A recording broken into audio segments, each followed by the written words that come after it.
कार्यक्रम के पुण्यार्चक हैं श्री सुनील जैन, श्रीमती मंजू जैन, प्रभात नगर मेरठ, स्वर्गीय श्री फकीर चंद जैन, स्वर्गीय श्रीमती सरोज देवी जैन, चिलकाना, सहारनपुर, उत्तर प्रदेश।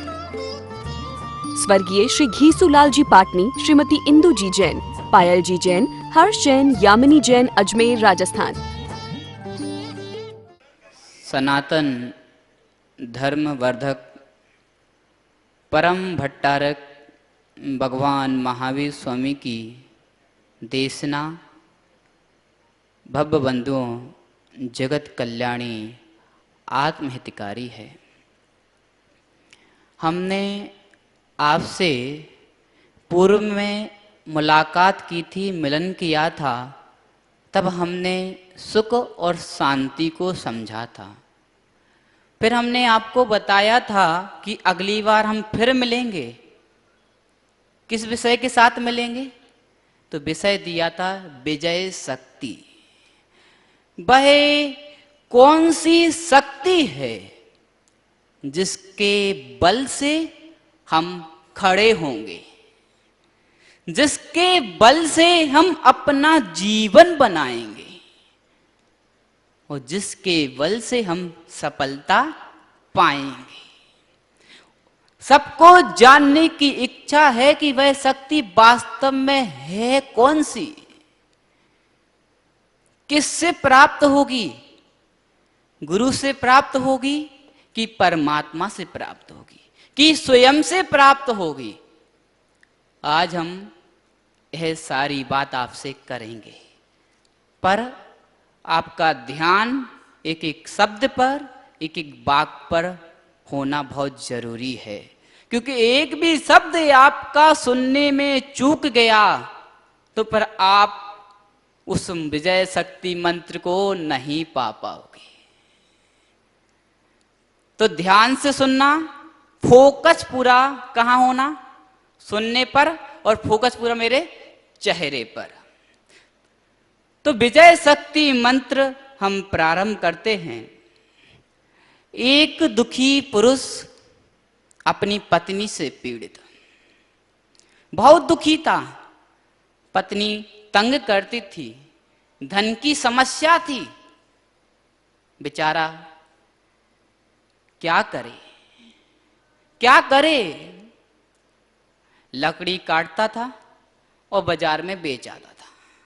सुबह लकड़ी प्रातः काल जाता था, लकड़ी काटता था और लकड़ी बाजार में बेचकर आ जाता था और सुबह शाम के भोजन की व्यवस्था हो जाती थी। बस रोज का ऐसा ही। उसके बाद धन कुछ भी नहीं। पत्नी बेचारी परेशान थी, दुखी थी कि कुछ धन तो लाओ, नए कपड़े खरीदने हैं, गहने खरीदने हैं, आभूषण खरीदने हैं, कुछ धन और ज्यादा तो कमाओ। बेचारा दुखी, क्या करे, उतनी ही योग्यता।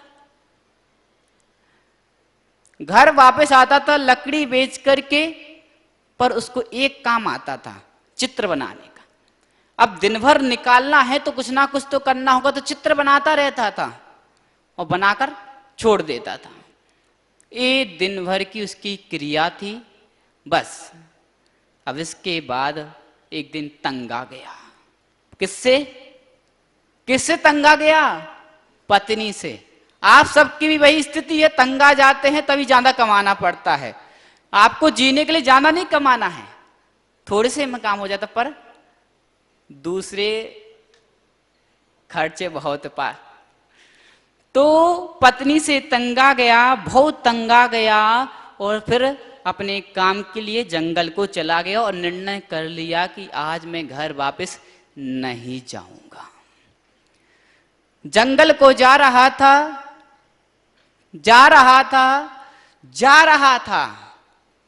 आंखें थम गईं। जंगल को जाते जाते आंखें थम गईं। किस पर? महात्मा पर। उसकी जंगल में आंखें थम गईं एक महात्मा पर।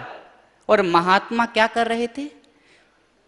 ध्यान में थे और ओम का पाठ कर रहे थे। निरंतर महात्मा जप रहे थे, ओम ओम ओम ओम ओम। निरंतर ओम ओम का जप पाठ कर रहे थे, जप कर रहे थे, और वह दुखी व्यक्ति सोचता है चलो इनको अपना दर्द सुना देते हैं, थोड़ा हल्का हो जाते हैं। मित्र हम क्यों बनाते हैं? मित्र क्यों हम बनाते हैं? इसलिए बनाते कि जो हमें दुख है, पीड़ा है, उसको हम शेयर कर लें। आपके शब्दों में क्या बोलते हैं?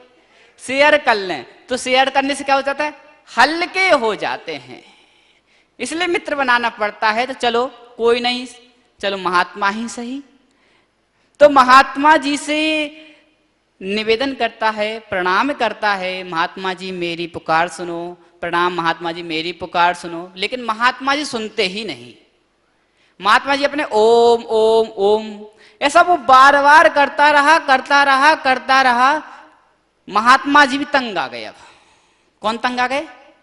महात्मा जी तंग आ गए। वो अपने ध्यान से बाहर आए। कैसे तंग आ गए? कि जैसे किसी को काम पड़ गया किसी व्यक्ति से, तो एक फोन लगाता है और वो दूसरा व्यक्ति फोन उठाता नहीं है। कब तक फोन लगाते? जब तक वो उठा ना ले। यानी कि वो जो दूसरा व्यक्ति है जब तक फोन उठा ना ले उसको तंगा देते, इतना तंगा देते हैं कि उसको उठाना ही पड़ता है।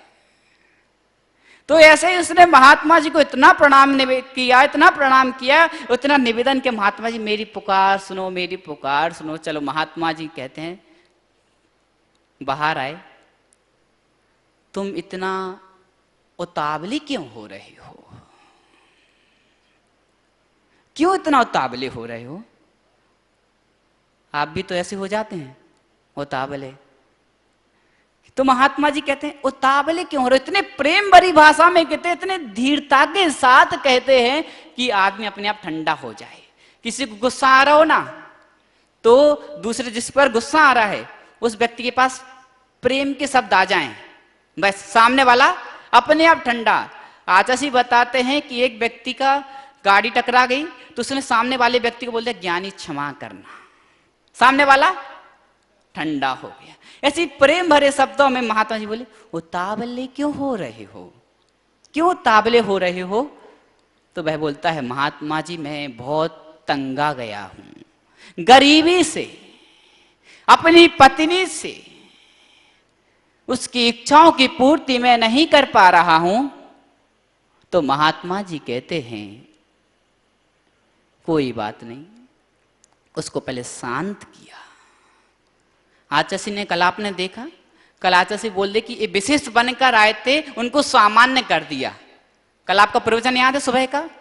क्या बोले कि विशेष बनकर आए थे, उनको सामान्य कर दिया। ऐसे महात्मा जी ने वो उतावला आया तो उसको सामान्य कर दिया, शांत कर दिया। शांत हुआ क्योंकि शांत होने पर ही सत्य समझ में आता है। जब उस व्यक्ति को शांत कर दिया कल आचार्य ने, अपने आप सत्य बोलने लगे कि नहीं बोलने लगे? मैं वो नहीं हूं जो मैं आज हूं, मैं वो हूं जो आज आप हो। समझ गए? तो महात्मा जी ने उसको शांत कर दिया और उसने अपनी बात रखी कि मेरी पत्नी मुझे बहुत तंग करती है और कहती है धन लेकर आओ, धन लेकर आओ, धन लेकर आओ, लेकिन मैं इतनी मेहनत करता हूं, उसके शाम और सुबह के भोजन की व्यवस्था ही मात्र कर पाता हूं, बाकी कुछ नहीं कर पाता हूं। महात्मा जी ने पूछा इतना काम करते, इसके अलावा क्या काम करते हो? इसके अलावा तुम क्या काम करते हो? तो उसने बताया मैं चित्रकारी करता हूं। क्या करता हूं? चित्रकारी करता हूं। बस महात्मा जी ने उसकी बात पकड़ ली। अब आपको मैं विजय शक्ति मंत्र देने वाला हूं। महात्मा जी ने उसकी बात पकड़ ली और महात्मा जी ने कहा जो क्रिया, ध्यान से सुनना, जो क्रिया आप एक के बार करते हैं वह आपकी शक्ति कभी नहीं बनती। जो क्रिया आप एक बार करते हैं वह आपकी शक्ति कभी नहीं बनती। जो क्रिया आप बार बार करते हैं वो आपकी शक्ति बनती है, वही आपकी विजय शक्ति है, विजय शक्ति मंत्र है। सनई सनई ग्रंथा, जड़ बुद्धि भी विद्वान बन जाता है। करत करत अभ्यास के जड़ मदि होय सुजान। इधर पर कोई लेखक है, कोई नृत्यकार है, कोई लेखक है इधर पर, कोई ज्योतिषी पंडित जी जोशी हैं, कोई लेखक है। तो क्या एक बार लिखने से ही लेखक बन गया था क्या? इतने लेख लिखे, इतने लेख लिखे, इतने लेख लिखे, तब लेखक बन पाया। क्योंकि ऐसा कोई व्यक्ति नहीं बैठा जो कलम उठाना नहीं जानता हो और कागज पर लिखना नहीं जान। सब लिखना जानते पर सब लेखक नहीं कहलाते। एक ही व्यक्ति लेखक कहला पाता है, कुछ ही व्यक्ति लेखक कहला पाते हैं। उसका कारण क्या है? उसने उसमें समय ज्यादा दिया है। क्रिकेट खेलना कौन जानता है? सब जानते, पर क्रिकेटर कौन कहलाता है? कोई है क्रिकेटर इधर पर? जो उसमें रच और पच जाता है।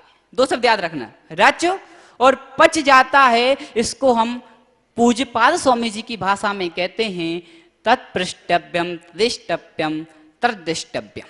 तीन शब्द कि जो आप पाना चाहते हैं, जो आप पाना चाहते हैं उसके बारे में ही पूछो।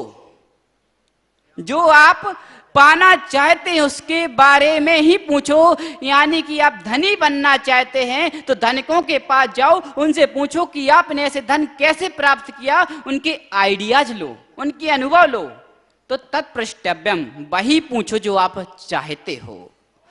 तद्द्रष्टव्यम, और उसी की वांछा करो जो आप चाहते हो। अगर आप धन चाहते हो तो धन की ही वांछा करो, बाकी कोई दूसरी वांछा आपके अंदर नहीं आना चाहिए, तभी आप धन कमा पाओगे। और तीसरा बात तद्द्रष्टव्यम, उसको ही देखो जो आप चाहते हो।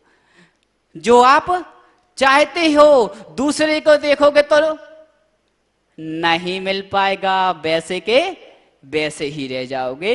इसलिए जो आप चाहते हैं उसी को देखो, उसी के बारे में पूछो और उसी की वांछा करो। तब आपकी विजय नियम से होगी, होगी ही होगी। एक बार हथौड़ा मारने से पत्थर कभी नहीं टूटता। एक बार हथौड़ा मारने से पत्थर कभी नहीं टूटता। मां, मारते रहो, मारते रहो, मारते रहो, पत्थर एक दिन नियम से टूटेगा और टूटना पड़ेगा। इतना दृढ़ विश्वास जब आपके अंदर होगा तब आप कुछ जीवन में कर पाएंगे, वरना जीवन कोरा कागज ही रहेगा। इसलिए आचार्य श्री का उद्देश्य क्या है? आचार्य श्री का उद्देश्य मात्र जीने की कला बताना नहीं है।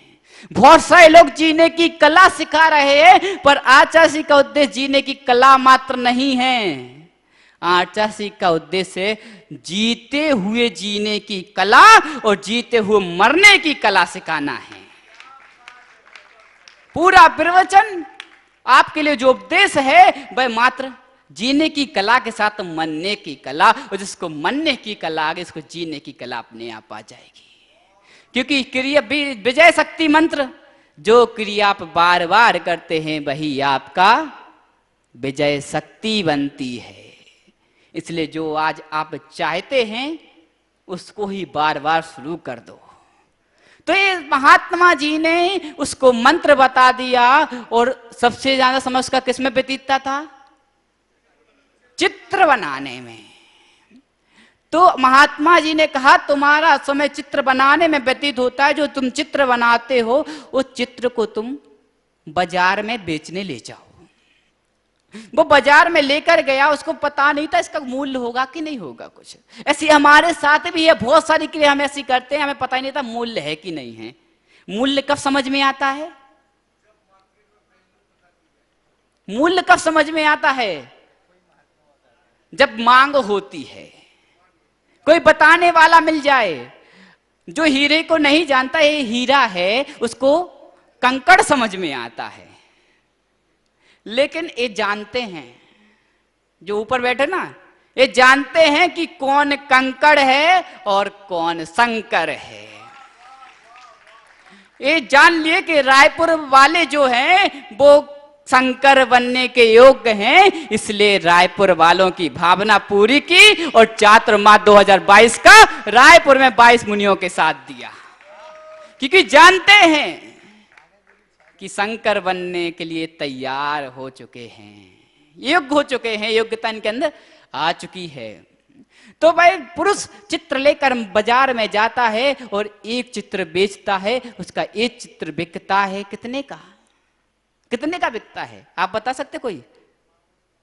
Anyone gas?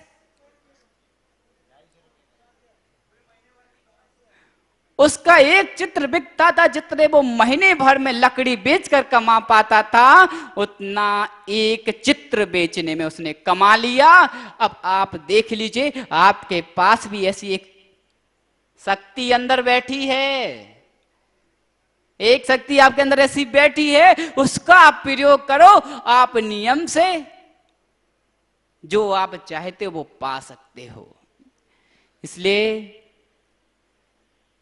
विजय शक्ति मंत्र मिल गया, आ गया समझ में? तो अब क्या करना है? अब क्या करना है? अब इसको हमें अपनी खोज में लाना है कि भाई मेरे अंदर कौन सी शक्ति है। या तो महात्माओं के पास जाओ, और महात्माओं के पास नहीं जा पा रहे तो अपने अंदर खोज करो कि मेरा सबसे ज्यादा समय किस में जाता है। जिसको हम 80% करने में सक्सेस हैं और जो 20% हम नहीं कर पा रहे हैं, तो हम 20% को ना देख करके किसको करना चाहिए? 80% वाले को। ऐसे अपने बच्चों को कभी परेशान मत करना कि बेटा पढ़ो पढ़ो पढ़ो। उसकी कैपेसिटी देखना कि उसका उपयोग 80% किस में जा रहा है, 20% किस में जा रहा है। अगर वो 80% वाले में जा रहा है उसको ही करेगा, उसको 20% और कवरिंग करना पड़ेगा। लेकिन जिसमें 20% उसका उपयोग जा रहा है उसको 80% कवरिंग करना पड़ेगा। कि मेहनत किस में है? 20% को 80% करना और 100% करने में है। इसलिए हमें जोर नहीं देना, हमें उसकी उस योग्यता को निखारना है जो उसके अंदर वास्तव में है।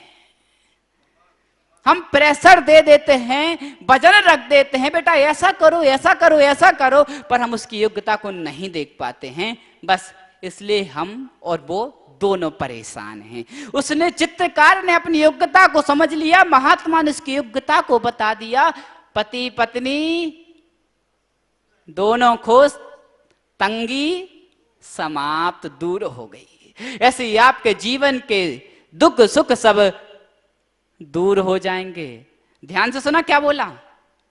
दुख भी दूर हो जाएंगे और सुख भी दूर हो जाएंगे, क्योंकि भगवान बनने के लिए इंद्रिय सुख छोड़ना होता है, तभी अतीन्द्रिय सुख की प्राप्ति होती है। इसलिए आपको दुख सुख दोनों दूर हो जाएंगे तो आप परमात्मा बन जाओगे और आप ऐसे सुख को प्राप्त कर लोगे जिसका दी एंड ही नहीं है। ऐसे सुख को प्राप्त करना है, इसलिए इनकी शरण को पाना है। इसलिए विजय शक्ति मंत्र को ध्यान रखना।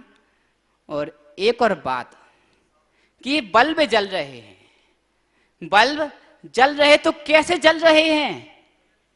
लाइट से। लाइट बनती कैसे है? उंगली देखना, लाइट बनती कैसे है? Hydro power plant, wind energy, how to generate, कैसे उत्पन्न होती है? आवृत्ति से। जितना घूमोगे लाइट जल जाएगी। आप ऐसे आवृत्ति करते रहोगे, आपके जीवन में प्रकाश हो जाएगा, आपके जीवन का बल्ब जल जाएगा।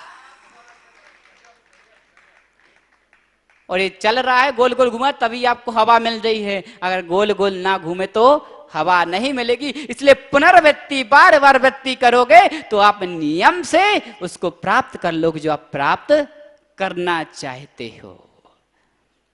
ये आज था विजय शक्ति मंत्र। अब अगली बार क्या होगा सुनना चाहेंगे? कौन कौन सुनना चाहेगा? अगली बार होगा दृष्टि नहीं सुधारना, नहीं सुधारना। आज तक हमने सुना दृष्टि सुधारो दृष्टि सुधारो, पर अगली बार मैं बताऊंगा आपको दृष्टि नहीं सुधारनी है। दृष्टि नहीं सुधारनी है। सृष्टि भी नहीं सुधारनी है, वो अगली बार बताऊंगा। इसलिए हमारा आज समय हो गया है, अगली बार फिर आपसे मिलेंगे तो विषय ध्यान रखना। अगली बार मैं पूछूंगा विषय क्या था तो बताना, आज के जैसा नहीं चलेगा। विषय क्या है? दृष्टि नहीं सुधारनी है, ठीक है? तो अगली बार फिर आपसे मिलेंगे जब भी अवसर प्राप्त होगा। परम पूज्य आचार्य गुरुवर्य विश्व सागर जी महाराज की जय। सिद्धिभ्यः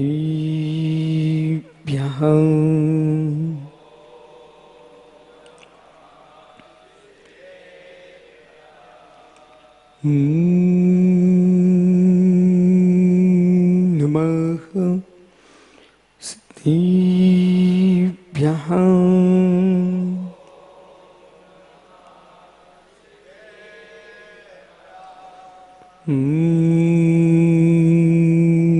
नमः। सिद्धिभ्यः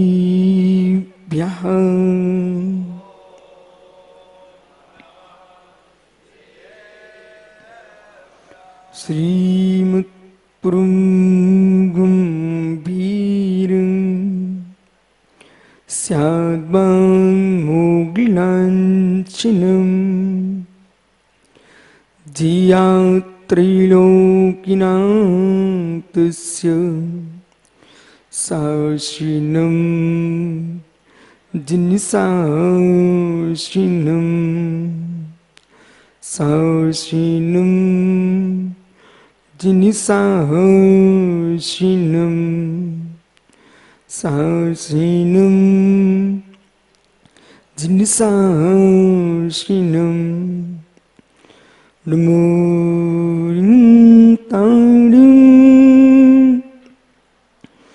नमो सिद्धाणं नमो ऐरियाणं नमो छायाणं नमो लोय सौविसांफूडम्।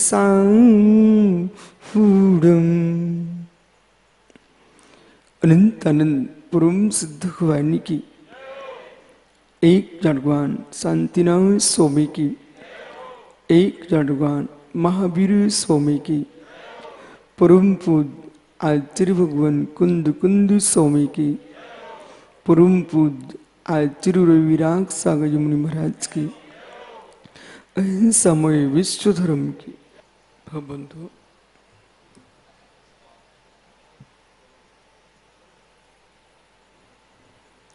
अंतिम तीर्थ वर्धमान स्वामी के शासन में हम सही विराजते हैं। तीर्थंकर जिनेन्द्र की पीयूष देशना जिनेन्द्रवाड़ी मनुष्यों जगत कल्याणी है। ये सर्वज्ञ शासन नमोस्तु शासन जयवंतो हो, जयवंतो वितराग श्रवण संस्कृति। भगवत अरहत परमेश्वर तीर्थंकर दिनेश्वर देव ने वस्तु तत्व को अनंत धर्मात्मक, अनंत स्वरूपात्मक देखा और जाना, और देख करके जान करके जगत के प्राणी मात को अबुद्धि पूर्वक जनाया। देख करके जान करके जगत के प्राणी मात को अबुद्धि पूर्वक जनाया। बुद्धि पूर्वक जनाते तो इतना नहीं बता पाते, बुद्धि पूर्वक बताते तो वे बीतरागी नहीं हो पाते, बुद्धि पूर्वक बताते तो मित्र उनके प्रत्यक्ष प्रमाण नहीं होता। सकल प्रत्यक्ष प्रमाण में बुद्धि का अभाव होता है। केवल ज्ञान में बुद्धि नहीं चलती है। केवल ज्ञान बुद्धि का ज्ञान नहीं है, केवल ज्ञान आत्मा का ज्ञान है। जो आत्मा से ही प्रकट हुआ है, आत्मा में ही प्रकट हुआ है, आत्मा के द्वारा ही प्रकट हुआ है, आत्मा के लिए ही प्रकट हुआ है, वो कैवल्य ज्ञान है। जिस कैवल्य को प्राप्त करने के लिए ऋषि मुनियों ने, यतियों ने, अंगारों ने अपने जीवन की साधना को लगाया है। यथार्थ में वस्तुओं को जानने के लिए इतनी मेहनत नहीं है, वस्तुओं को जानने के लिए इतनी मेहनत नहीं है, वस्तुओं में वस्तुत्व को जानने के लिए मेहनत है। जगत की वस्तुओं को जानने के लिए योगीश्वर इतना पुरुषार्थ नहीं करते। ओह आश्चर्य, घनघोर आश्चर्य। पुनः समझना, वस्तुओं को जानने के लिए पुरुषार्थ नहीं है योगियों का। वस्तु के वस्तुत्व को जानने का पुरुषार्थ है योगियों का। वस्तुओं के वस्तुत्व को जानने का है पुरुषार्थ योगियों का। बहुत संभल के समझना, जिस व्यक्ति को मलयागिर पर्वत पर चंदन के सुगंधित वृक्ष को जानना है, तो प्रश्न ये, चंदन के वृक्ष को जानने जाएगा तो शेष वृक्षों को जानेगा कि नहीं जानेगा? चंदन के वृक्ष को जानना चाहता है, उसे शेष वृक्ष जानना पड़ेंगे कि नहीं पड़ेंगे? चंदन के वृक्ष को जानना चाहता है, उसे शेष वृक्ष जानना पड़ेंगे कि नहीं पड़ेंगे? ज्ञानियों, शेष वृक्षों को जानने के लिए वो नहीं गया, चंदन के वृक्ष को पहचानने के लिए शेष वृक्षों को जानना ही पड़ेगा। जब तक शेष वृक्षों को नहीं जानेगा तब तक चंदन के वृक्ष की पहचान ही नहीं हो सकती है। ज्ञानी शेष वृक्षों को जानेगा तभी तो कह पाएगा ये चंदन का वृक्ष नहीं है। इसी प्रकार से योगेश्वर, परम ऋषेश्वर केवल ज्ञान को, जगत को जानने के लिए प्रकट नहीं करते। केवल ज्ञान को जानने के लिए, केवल ज्ञान जगत को जानने के लिए प्रकट नहीं करते, विश्वास मानिए। पर जगत को जाने बिना एक को जाना नहीं जा सकता। जगत को जाने बिना एक को जाना नहीं जा सकता है, और एक को जाने बिना जगत को जाना नहीं जा सकता है। केवल ज्ञान। महात्मा सारस्वत जी, बालक अवधि ज्ञानी हो जाइए, आप मनःप्रेत ज्ञानी हो जाइए, द्वादशांख्य ज्ञाता हो जाइए, तब भी अपनी आत्मा को नहीं जान पाओगे। द्वादशांख्य ज्ञाता होने के उपरांत भी जीव अपनी आत्मा की उस दशा को नहीं जान पा रहा है जिस दशा से परमात्मा बना जाता है। निज आत्मा की परम दिशा को जानने के लिए केवल ज्ञान प्राप्त किया जाता है। चंदन के वृक्ष को देखने के लिए शेष वृक्षों को जाना। आगम को हम इसलिए नहीं जान रहे हैं कि जगत को जान लूं, आगम को इसलिए नहीं जान रहे हैं कि आगम को जान लूं, आगम को इसलिए जान रहा हूं कि उसे जान लूं, उसे जान लूं जिससे आगम प्रकट होता है। आगम से आगम प्रकट होता है, केवल ज्ञान से आगम प्रकट होता है। फिर भी श्रुत ज्ञान को जानना पड़ेगा, श्रुत ज्ञान को जानना पड़ेगा, श्रुत ज्ञान से जानना पड़ेगा, श्रुति ज्ञान को जानना पड़ेगा, श्रुति ज्ञान से जानना पड़ेगा, और जान करके तब प्रकट करोगे तुम केवल ज्ञान। जिस आत्मा के आश्रय से, जिस पारणामिक भाव के आश्रय से जीव ने पहले ज्ञानियों जितेंद्रिय हुआ है, जिस आत्मा के ज्ञान से जीव अनिंद्रियता को प्राप्त किया है, जितेंद्रिय हुआ है, अतीन्द्रिय ज्ञान प्रकट किया है, उसी परम ज्ञान के माध्यम से पुण्य जगत के चराचर द्रव्य गुण पर्यायों को जाना है। समझ आ रहा कुछ? पंडित साहब देव कुमारी ज्ञानी जिस प्रज्ञा का हम प्रयोग कर रहे हैं, उस प्रज्ञा का इतना प्रयोग करना कि फिर रंग न भरे जाएं, रंग दिखने लग जाए। अज्ञानी चित्र बनाता है रंग भर करके, वो ज्ञानी चित्र बनाता है, ज्ञानी चित्र दिखाता है बिना रंग भरे बिना। ओहो पंडित बिराजो, मैं बताता हूं क्या हुआ। रायपुर में एक शिल्पकार आया, वो रायपुर के सम्राट से कहता है मैं बहुत सुंदर चित्र बनाते हो? बोले हाँ। एक चित्रकार और आया, कहता राजन मैं भी चित्र बनाता हूं। दोनों की इच्छा थी, कामना थी, चित्र बनाऊंगा तो पुरस्कार मिलेगा। लेकिन दूसरा चित्रकार कहता है मेरा चित्र वहां बनता है जहां इसका चित्र बनेगा, लेकिन बगल में नहीं बनाऊंगा, मैं बिल्कुल उसके सामने बनाऊंगा। और दोनों चित्रकारों ने क्या किया, अपने अपने चित्र बनाने के लिए पर्दे डाल दिए, बिल्कुल नाप तोल कर दिया गया, इसके सामने ही चित्र बनेगा।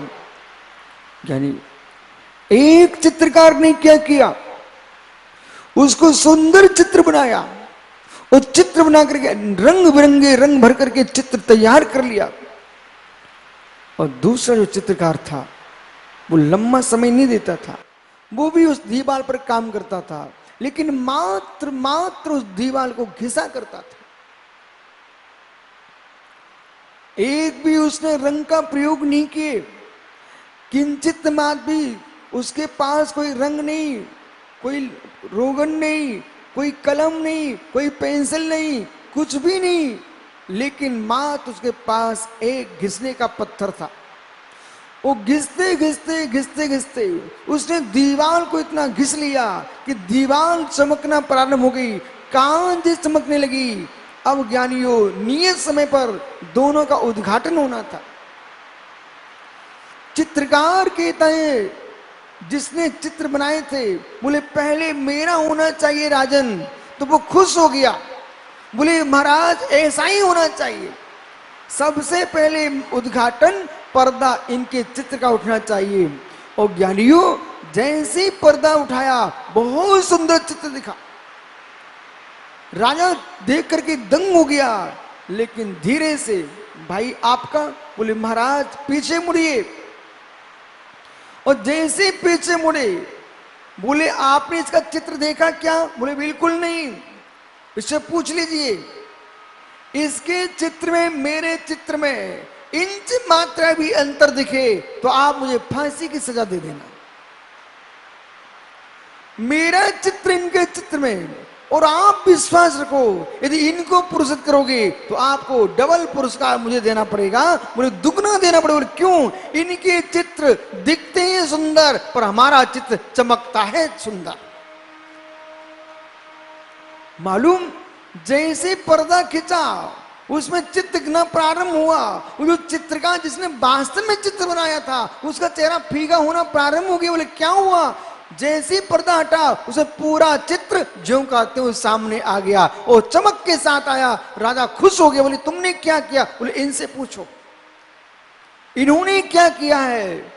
बोले मैंने रंग भरे महाराज, ये रंग भर भर के ही जी पाए, पर हमने कुछ नहीं किया है, हमने मात दीवाल को घिसा है। ज्ञानियों, नाना पर्यायों में भटकने वाले जीव नाना गतियों नाम कर्म के रंग भरते रहते हैं और केवली भगवान मात अपनी आत्मा को घिस डालते हैं, सारे रंग उसमें झलकते हैं। ऐसा चित्र बनाओ। इसलिए भरने वालों को बहुत कुछ करना पड़ता है, भरने वाले को बहुत कुछ करना पड़ता है, घिसने वाले को कुछ भी नहीं करना पड़ता है, सारा जगत चमकता है।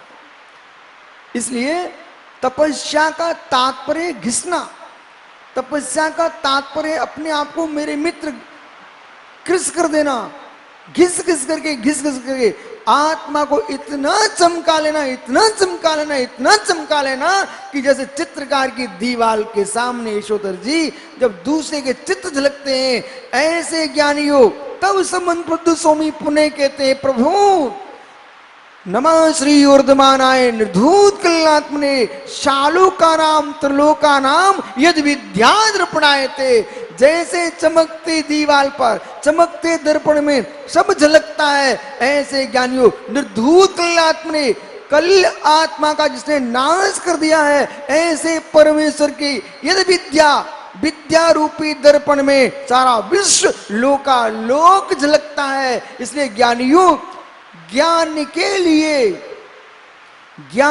लिए जगत को जानने के लिए केवली नहीं बनते हैं, जगत को जानने के लिए केवली नहीं बनते हैं, निज को जानने के लिए केवली जगत को जानते हैं।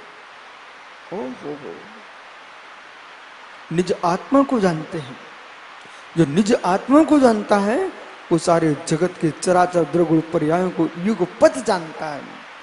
इसलिए जब स्यादबाद की व्याख्या करते हैं, श्रुत ज्ञान की व्याख्या करते हैं, तब मित्र आपको निर्णय हो जाना चाहिए, निर्णय हो जाना चाहिए, निर्णय हो ही जाना चाहिए है। इतनी मेहनत क्यों? आगम के ऊपर इतनी मेहनत क्यों? श्रुत पर इतनी मेहनत क्यों? ये मेहनत नहीं है, एक घिसाई चल रही है जगत झलकाने के लिए, जगत झलकाने के लिए।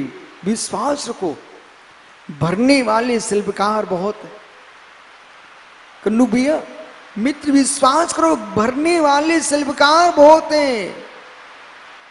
चित्र बनाने वाले शिल्पकार, हाथ से रोगन बनाने शिल्पकार, रंग भरने वाले शिल्पकार बहुत हैं। तुम वो शिल्पकार बनो जिसमें रंग नहीं भरा जाता है, जिस दुनिया के रंग और ढंग दोनों दिखाई देते हैं। क्यों करो मेहनत, क्यों करो मेहनत? रंग बनाना पड़ेगा, वनस्पति से रस निकालना पड़ेगा, बहुत सारी मेहनत करना पड़ती है।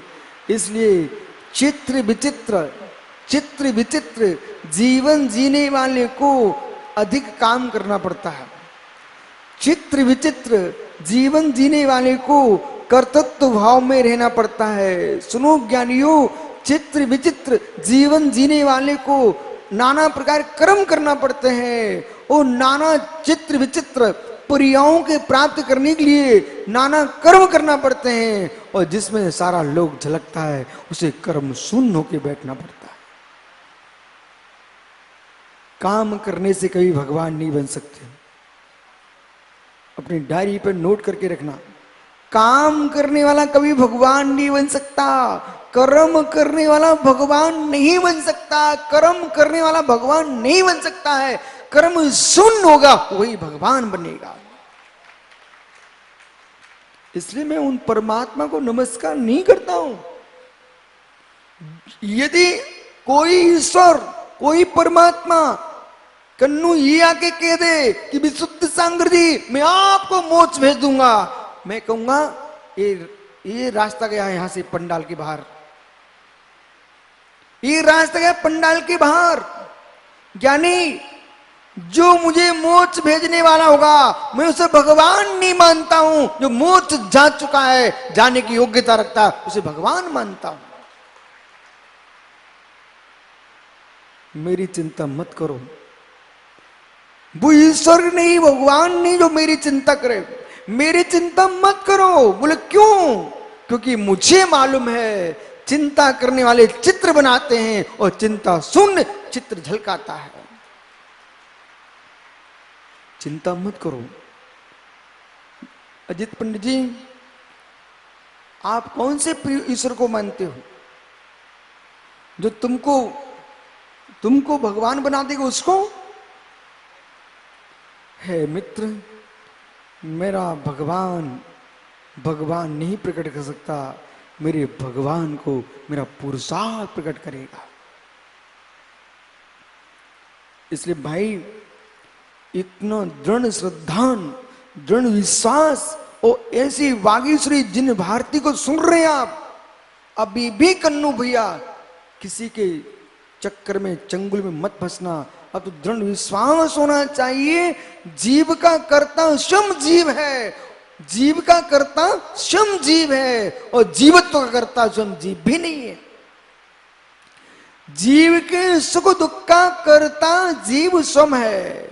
जीव के नरक त्यंच पशु बनाने का कर्ता जीव स्वयं है। जीव को कर्म मुक्त करने वाला कर्ता जीव स्वयं है। पर जीव के जीवत्व भाव का कर्ता जीव भी नहीं है। वस्तु के पड़मन में निमित्त करता नाना जीव हो सकते हैं। वस्तु के पड़मन में सहकारी साधन अनेक हो सकते हैं, पर वस्तु के वस्तुत्व का कर्ता जगत में आज तक कोई हुआ ही नहीं। वस्तुत्व का कर्ता कोई नहीं हो सकता। इसलिए राजेश भैया, जो यूं कहें आपसे कि आप वस्तुत्व में क्या विचार करेंगे, यदि आपने उसको विशद व्याख्यान कर लिया तो जगत में यूं कहेंगे आप कि आज इस सृष्टि पर, इस काल में इससे बड़ी कोई डॉक्टरेट नहीं होगी, क्योंकि वस्तुत्व के अंदर वो भरा हुआ है, वस्तुत्व के अंदर वो भरा हुआ है जो जगत में कहीं भी नहीं है। बोले क्यों? इधर देखो, मेरी तरफ तुम तीनों देखो। भैया, मैं मनुष्य हूं, इस मनुष्य पर्याय का कर्ता मैं हूं। आपके तीर्थंकर ऋषभ देव से लेकर के महावीर स्वामी पर्यंत मेरे मनुष्य के कर्ता नहीं है। फिर अन्य कोई काल्पनिक देवता तो हो ही नहीं सकते। जब मेरे प्राण निकलेंगे इस देह से तो मैं कहां जाऊंगा, इसमें तुम्हारे महावीर स्वामी का कोई हाथ नहीं होगा।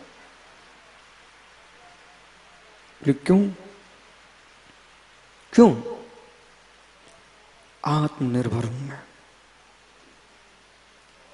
मोदी जी ने तो अभी कहा है, 1-2 साल पहले, कि भारत आत्मनिर्भर भारत। मित्र, श्रवण संस्कृति सनातन काल से करी है, प्रत्येक द्रव्य आत्मनिर्भर है। वस्तु का वस्तुत्व आत्मनिर्भर है। वस्तु का वस्तुत्व, कासलीवाल जी, अनिल भैया, जीवन में एक बार वस्तु के वस्तुत्व को समझ लेना।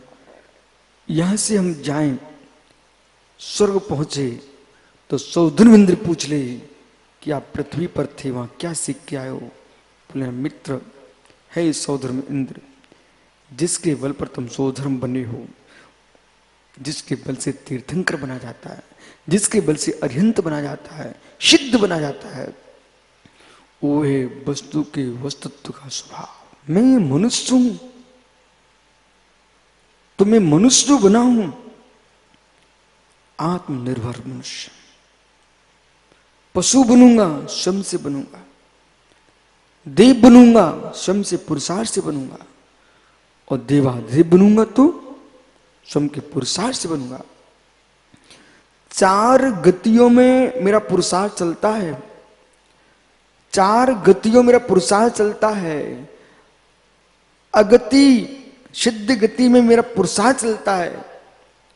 ओहो, सभी समझ रहे हो क्या? ब्रह्मचारियों, ज्ञानियों, मनुष्य बनने के लिए मेरा पुरुषार्थ काम करेगा, देव बनने के लिए मेरा पुरुषार्थ काम करेगा, त्रियंच बनने के लिए जीव का पुरुषार्थ काम करेगा, कुपुरुषार्थ। नारकी बनने के लिए पुरुषार्थ काम करेगा, कुपुरुषार्थ। मित्र, मोक्ष जाने के लिए हमारा पुरुषार्थ काम करेगा, परंतु मेरे चैतन्य धातु की प्राप्ति के लिए मेरा भी पुरुषार्थ नहीं है। वो वस्तु के वस्तुत्व पर किसी का पुरुषार्थ ही नहीं होता। पारमाणिक भाव, पारमाणिक भाव, वस्तु का वस्तुत्व। ये पेंसिल बनी है, नष्ट हो जाएगी, लेकिन जो पुद्गल द्रव्य है ये किसने बनाया? शीघ्र बोलो, ये किसने बनाया? किसी ने नहीं बनाया। मैं जीव हूं, देव नार की मनुष्य त्रियन स्वर्ग नरक मोक्ष ये सब अवस्थाएं ये होती रहेंगी, पर मेरे जीवत्व भाव को किसने बनाया? मैंने बनाया? आपने बनाया? कोई ईश्वर ने, जगदीश्वर ने, परमेश्वर ने, विधि ने, विधाता ने, वृंच ने? कोई वृंच नहीं है, ये आत्मा स्वयं का वृंच स्वयं है।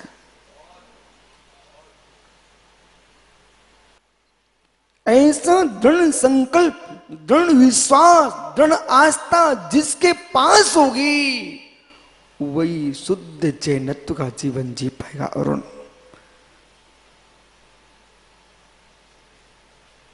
फिसलन नहीं, फिसलन नहीं, फिसलन नहीं, स्वप्न में भी फिसलन नहीं। लोग छिलकों को देख रहे हैं, कोई दानों को देख रहा है, छिलकों को देख रहा है, पत्ते को देख रहा है, कोई जड़ को देख रहा है, यहां बीज को देखा जा रहा है। यही कारण है दार्शनिक दृष्टि, आचरण की दृष्टि, सैद्धांतिक दृष्टि, पारमाणिक दृष्टि, यहां ध्रुव है, ध्रुव। इसलिए जैनियों की संख्या कम होती चली जा रही है, क्योंकि मूल वस्तु पर जाने वाले, देखने वाले की बुद्धि बहुत कम है। मालूम, कभी कभी मैं आपको विश्वास के साथ कह रहा हूं, ये आपके विशुद्ध सागर बोल रहे हैं, सो तुम श्रद्धा से सुन रहे हो। यदि यही कोई दूसरे बोले तुम उठ के चले जाओगे, क्योंकि कभी कभी आपको समझ में नहीं आता है, मात बैठे रहते हो, श्रद्धा से सुनते हो, श्रद्धा से सुनते हो। नहीं तो आप प्रयोग करके देख लीजिए, अजित से बुलवा लीजिए, देव कुमार से बुलवा लीजिए, काशीलाल से बुलवा लीजिए, ये प्रोफेसर से बुलवा लीजिए, मित्र लोग उठ उठ के चले जाएंगे। ये इसलिए एक बात को ध्यान रखिए, आप बहुत बड़ी बात के लिए विराजो आप सब लोग। नरेंद्र गुरु छाया, ओ गुरु कृपा। मित्र, एक बात का ध्यान रखना, बड़ी बात को देने के लिए बड़ा स्थान भी चाहिए।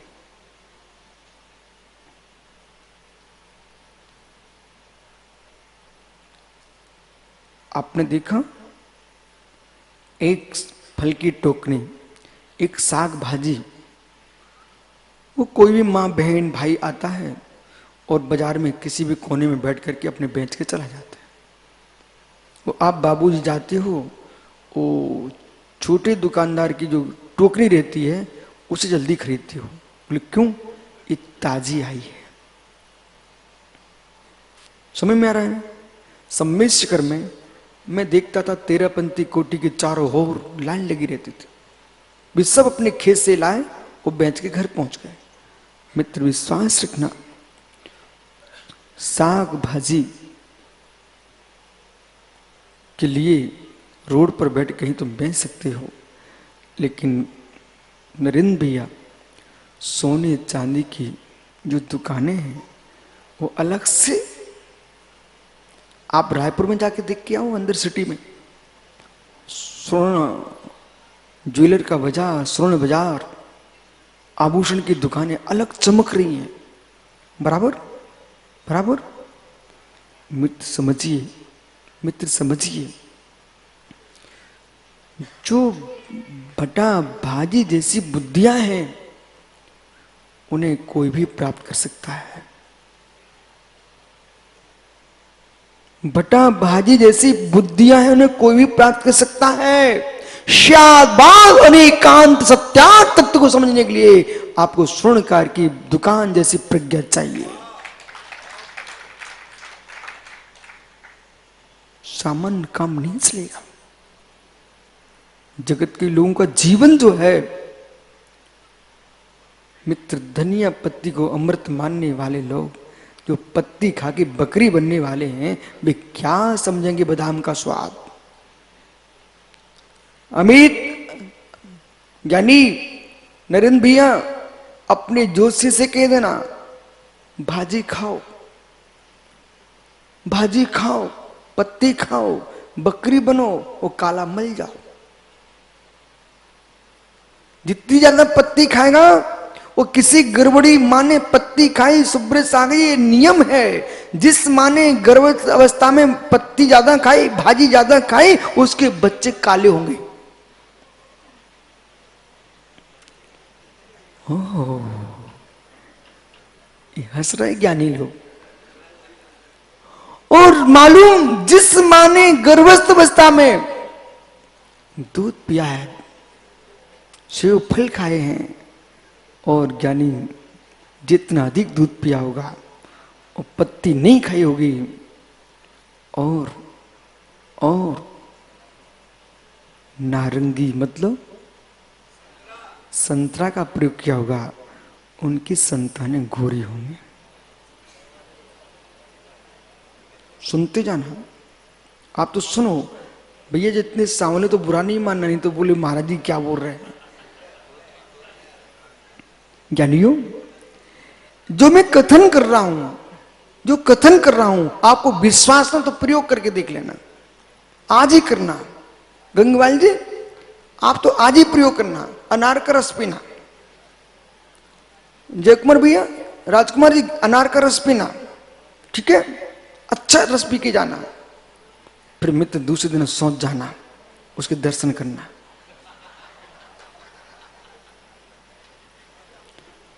बिना प्रमाण की बात नहीं करने का। आज देख ही लेना आप जाकर के, वो अच्छी पत्ती मत्ती खा के जाना बकरी जैसी, ज्ञानी। और दूसरे दिन क्या करना, दूसरे दिन काम नहीं बनेगा, वो रखा रहेगा। तीसरे दिन आप दूध रोटी खाना, दूध मलाई खाना, दूध पीना, सेव फल खाना और बादाम खाना। मित्र, एक भी पत्ती मत खाना। फिर तुम अगले दिन सोच जाना, तुम देखते अपना चेहरा देखना और उसे देखना। विश्वास मान, यानी विश्वास मान। अब ये बहुत सारे लोग, देव कुमार जैसे लोग क्या सोच रहे, बोले क्या सुना रहे हैं। मित्र, मेरी बात पर विश्वास ना करो तो न्यायदीप का ग्रंथ उठा के पढ़ लीजिए। कौन सा ग्रंथ? न्यायदीप का नाम का ग्रंथ उठा के पढ़ लीजिए। मैत्रितने की व्याख्या वहां लिखी हुई है, मैत्रितने। लेकिन ये भी सत्य है, जिस जीव का वर्ण नामकर्म का उदय जैसा होगा वैसा होगा, लेकिन वर्ण नामकर्म में नो कर्म भी चाहिए पड़ेगा। भैंस का दूध पियोगे और दही खाओगे, भैंस का दूध पियोगे, दही खाओगे, मट्ठा पियोगे, और मित्र किसके साथ? चावल के साथ, तो नींद तो आएगी आएगी, प्रमाण सताएगा ही सताएगा। ये नो कर्म है, ये नो कर्म है। जिनको अपनी बुद्धि तीक्ष्ण चाहिए, विराजो ज्ञानियों, सोनू बाकलीवाल मित्र, जिसे अपनी बुद्धि तीक्ष्ण चाहिए है, उसको भोजन परिवर्तन करना पड़ेगा। पीयूष है क्या? पीयूष मित्र, पापड़ीवाल जी, ये सोनू संगीतकार बनना चाहता है। उस संगीत का सुंदर बोलना चाहता है, सुंदर बोलना चाहता है, और रोज अपनी सासू की बेटी से कहता है बिना लस्सी के गर्मी नहीं उतरती, और कहता लस्सी भी चाहिए है मुझे, और संगीतकार भी बनना है, और बिना दूध पूरी के तो मैं जी नहीं सकता। दूध के साथ पूरी खाना चाहता है, दूध के पूरी खाना चाहता है, और नींबू की अचार के साथ पराठे चखना चाहता है सुबह से। वो कहता है संगीतकार बनना है, सुर निकलना चाहिए मेरा सुंदर। हे मित्र, तुम दूध पूरी खाओगे, दही रोटी खाओगे, ओहो, और नींबू के साथ पराठा खाओगे बासा, ओहो, वो कहोगे मेरा सुर कोकिल कंठ हो जाए, वो होने वाला नहीं है। यदि कोकिल कंठ चाहिए तो सबसे पहले खटाई को दूर से दर्शन करना, पर मुख में नहीं रखना। खटाई मिठाई, खटाई मिठाई, खटाई मिठाई और चिकनाई। सुनो ध्यान से, खटाई मिठाई चिकनाई, खटाई मिठाई चिकनाई, ये असुर बना देते हैं। नहीं समझ में आया? खटाई मिठाई चिकनाई, दोषी जी ये वर्तमान में ही असुर बना देते हैं। कितने सुंदर सुर हो, कितने सुंदर सुर हो, ये असुर से मतलब देवों का असुर नहीं समझना। असुर यानी सुरभंग, यानी असुर बन जाता, असुर। अजीत, कहीं बाहर जाओ ना तो सेठों की खटाई भी हो सकती है, मिठाई भी हो सकती है, चिकनाई भी हो सकती है। बेटा वो देख करके खुश होके शुरू मत हो जाना, नहीं तो प्रवचन के लिए जाओगे बैठे रह जाओगे। इस कार्यक्रम के पुण्यार्जक हैं श्री सुनील जैन, श्रीमती मंजू जैन, प्रभात नगर मेरठ। स्वर्गीय श्री फकीर चंद जैन, स्वर्गीय श्रीमती सरोज देवी जैन, चिलकाना सहारनपुर, उत्तर प्रदेश। स्वर्गीय श्री घीसूलाल जी पाटनी, श्रीमती इंदू जी जैन, पायल जी जैन, हर्ष जैन, यामिनी जैन, अजमेर, राजस्थान।